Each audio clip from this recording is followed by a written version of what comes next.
What's a super hexagon?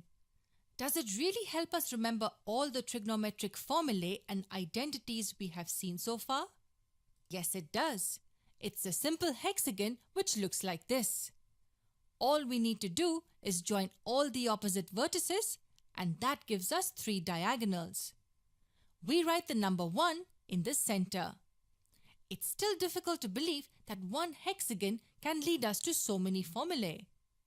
To know the formulae, we give the 6 function names to each of the 6 vertices.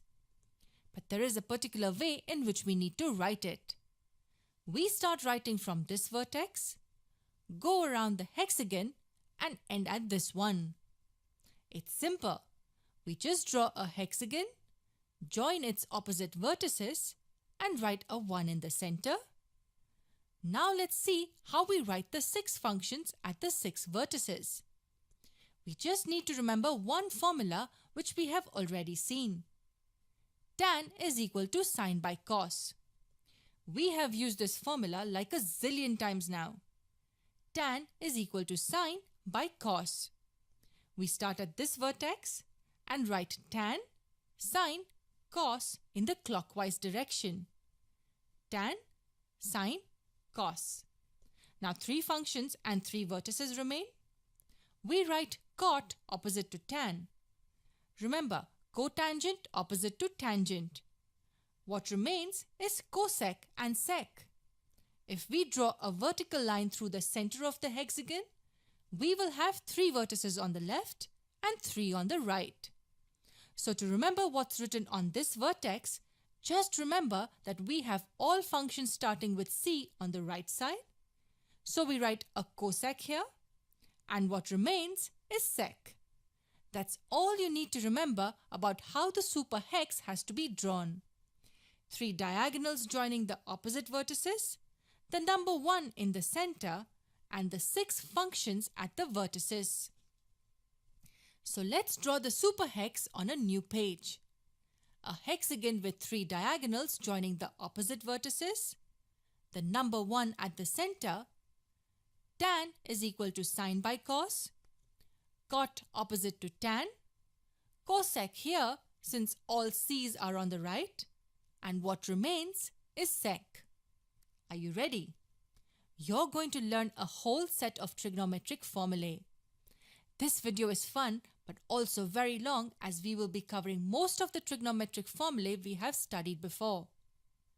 To understand the first set of formulae, let's try going around the hexagon in the clockwise fashion. We go like this. This tells us that tan theta equals sine theta by cos theta. Well, that's how we started making our hexagon. Now let's see the next 3 functions in clockwise direction. These 3. This tells us that sine theta equals cos theta by cot theta.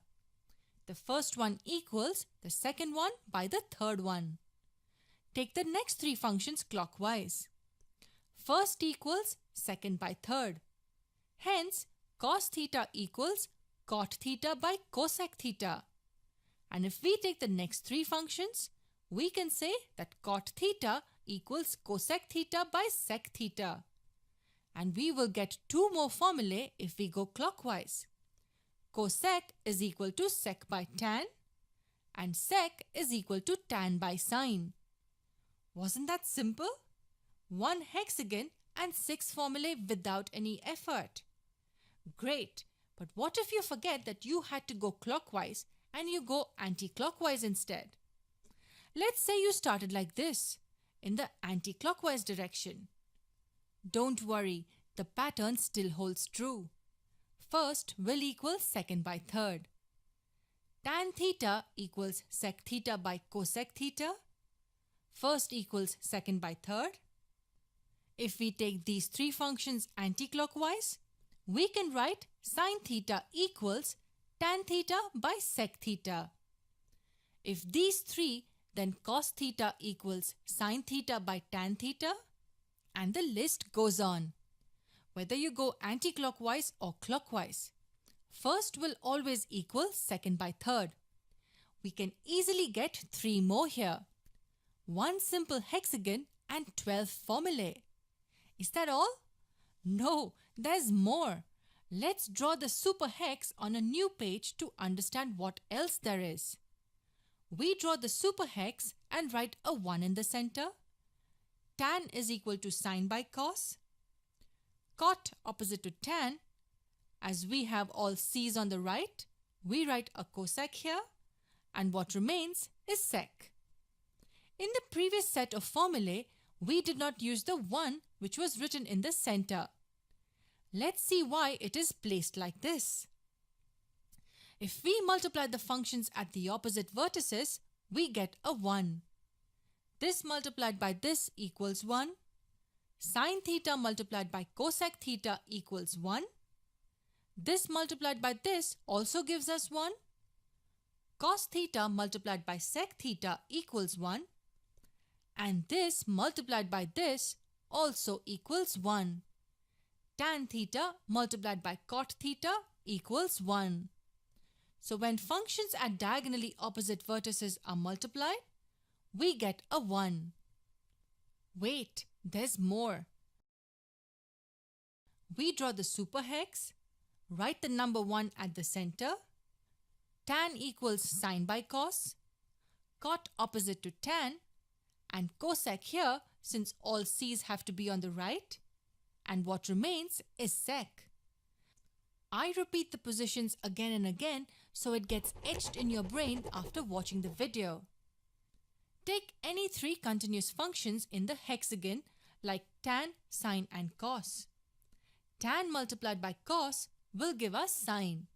So if 3 continuous functions are taken, the product of the first and the third functions result in the function in between them. We can say that tan theta multiplied by cos theta equals sine theta. Take these 3 functions for example. This multiplied by this will give cosec.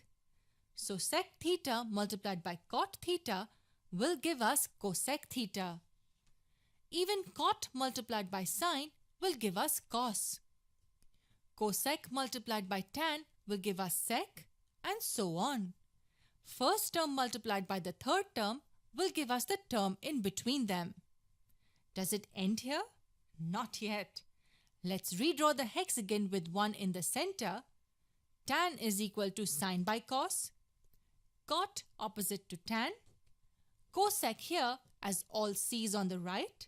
And what remains is sec. Now focus on the functions at diagonally opposite vertices. Sine and cosec, cos and sec, cot and tan. They are reciprocals of each other. Look at this arrow for instance. This arrow tells us that sine theta equals 1 by cosec theta. What about this arrow? This arrow tells us that cos theta is 1 by sec theta. And this arrow tells us that cot theta equals 1 by tan theta.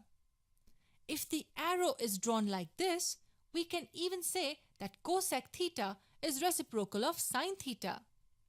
So remember, functions at diagonally opposite vertices are reciprocals of each other.